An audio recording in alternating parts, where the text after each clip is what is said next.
episode, tahun 10 sampai 1000 episode, itu lebih murah 1000 episode. Kalau tempat kamar tempat sekarang saya iya. Oke. Dinyalakan. Pinter. Bapak sebenarnya bawa mic sendiri kan, cuma kabelnya semerawut gitu kan ya. Makanya nggak saya pakai. Perkenalkan, saya koruptor. Saya akan berbagi tips bagaimana kita memerangi korupsi. Karena saya tahu persis apa itu koruptor, bagaimana korupsi. Assalamualaikum, waalaikumsalam warahmatullahi wabarakatuh. Biar mereka jawab. Ingat, saya koruptor. Saya orangnya serakah. Memberi salam dapat pahala, menjawab salam dapat pahala. Saya mau dua-duanya. Catat. Koruptor sejati. Ini sengaja saya bawa wartawan untuk klarifikasi. Ya, Kamu wartawan dari mana nih? saya dari harian mingguan yang terbit bulanan Pak. Benar. Harian, mingguan, terbit bulanan. Iya. Saya bisa langganan tahunan. Mohon maaf. Kamu jangan bikin bingung koruptor. Kalau koruptor bingung itu tambah serakah. Oh, iya, disapa dulu. Selamat sore. Malam Pak. Saya koruptor. Jangankan uang, Ya, salam saja saya korupsi.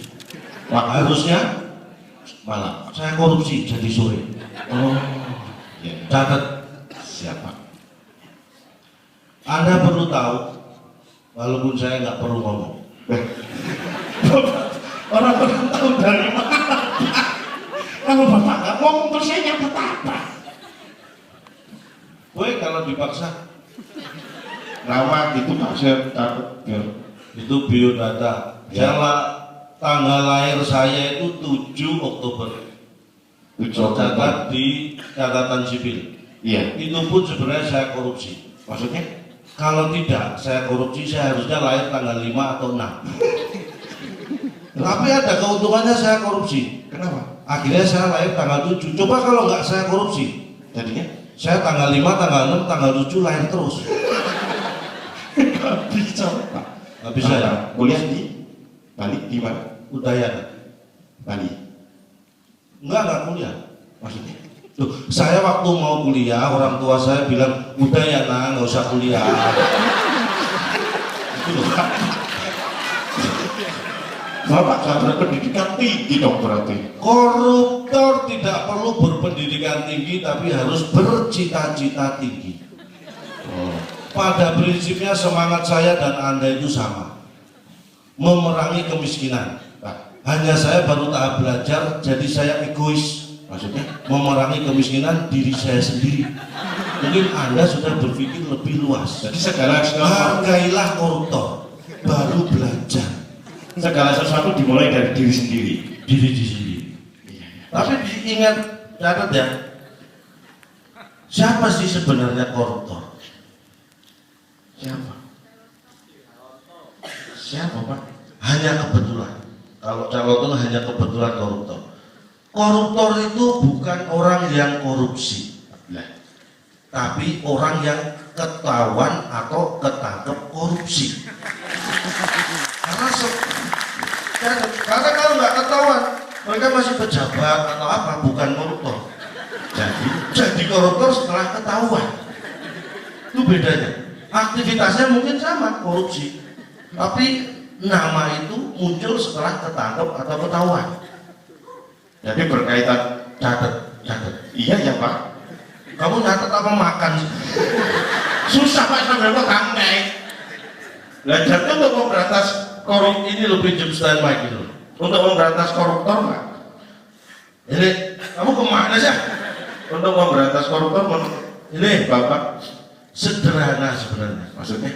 Secara ekstrim, untuk mengurangi jumlah koruptor hanya ada 2 yang bisa dilakukan. Satu Pak. 2. Ya kan mulai dari satu, Pak. Oh iya. Yang ke satu, Ya. eksekusi mati koruptor. Oh, iya. Pasti jumlahnya berkurang. Pasti. Yang kedua, Yang kedua, jangan tangkep koruptor. Jumlahnya pasti nggak nambah. ya tapi kan sorry. Baru ini lo koruptor ditendang. Wah, sama wartawan lagi. Maaf, Pak. Saya dari, mohon maaf, saya dari majalah Tompe, Pak. Oh, kamu sudah mulai korupsi. Iya. Dulu masa kecil Bapak di mana sih, Pak? Nah, bicara masa kecil saya bukan pamer. Iya. Saya terlahir di lingkungan orang miskin. Dari keluarga miskin. Dari keluarga miskin, semua lingkungan saya itu miskin. Maksudnya? Sopir saya itu 3 miskin semua dulu waktu saya lahir. Tukang kebun 10 itu miskin semua. Security di rumah saya waktu lahir itu ada 6 miskin semua. Pembantu 8 miskin semua. Lingkungan orang miskin, hanya saya yang kaya. Itu berarti Bapak kaya. Sudah saya hitung 2 kali. Koruptor ditendang sama dijongkrok ini. Nggak ada harga dirinya saya di sini. Mohon maaf, Pak. Ya mohon maaf. Penegak Kan hukum Bapak saya- undang saya untuk klarifikasi. Ya tapi jangan dorong-dorong dong. Kalau saya nggak bisa mendorong saya sendiri. Masa didorong-dorong. Iya ya Pak. Mohon maaf kalau gitu Pak. Jadi Catat. iya ya saya catat Pak. Saya dulu sebenarnya kenapa saya jadi koruptor? Hanya satu, saya pengen kaya. Iya. Nah, Kamu pengen kaya nggak? ya semua orang pengen Pak. Kamu berarti punya bakat jadi koruptor. Karena terlihat kamu punya cita-cita pengen kaya, terus yang kedua kamu nggak pinter. Itu bakat koruptornya sudah kuat. Nggak pinter dan pengen kaya. Kayak gitu Pak. Kita harus. Ini saya kasih tahu, dulu saya memanfaatkan teknologi yang namanya GPS. Coba Anda googling di Yahoo.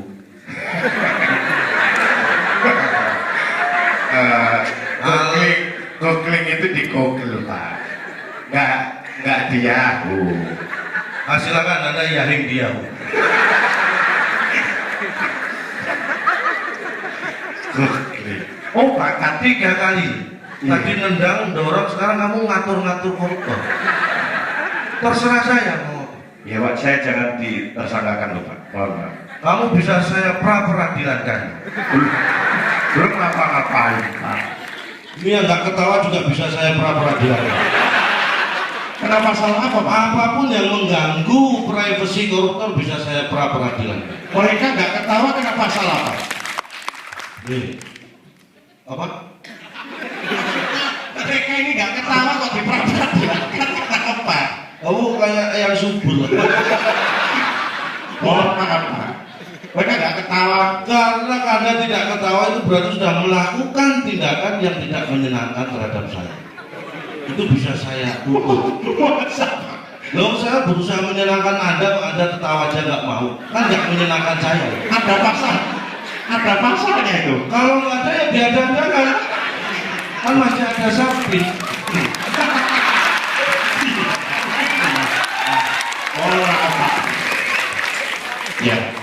Saya memanfaatkan teknologi dulu saat saya masih di kandungan. Saya sudah melek teknologi. Saya lihat GPS, bagaimana pergerakan ibu saya terlihat dari GPS.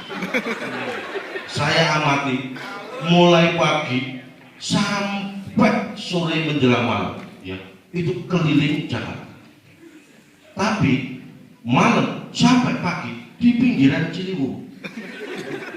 Saya berkesimpulan orang tua saya masih dalam ekonomi yang minim karena hidupnya di pinggir Ciliwung. Ya. Sampai harusnya saya lahir, saya belum lahir, nunggu saat yang tepat. 3 bulan berikutnya saya perhatikan mulai pagi sampai pagi lagi selama 2 bulan di Pondok Indah. Saatnya saya memutuskan lain. Saya karena orang tua saya di Pondok Indah ternyata jadi pembantu rumah tangga di sana. Tetap miskin.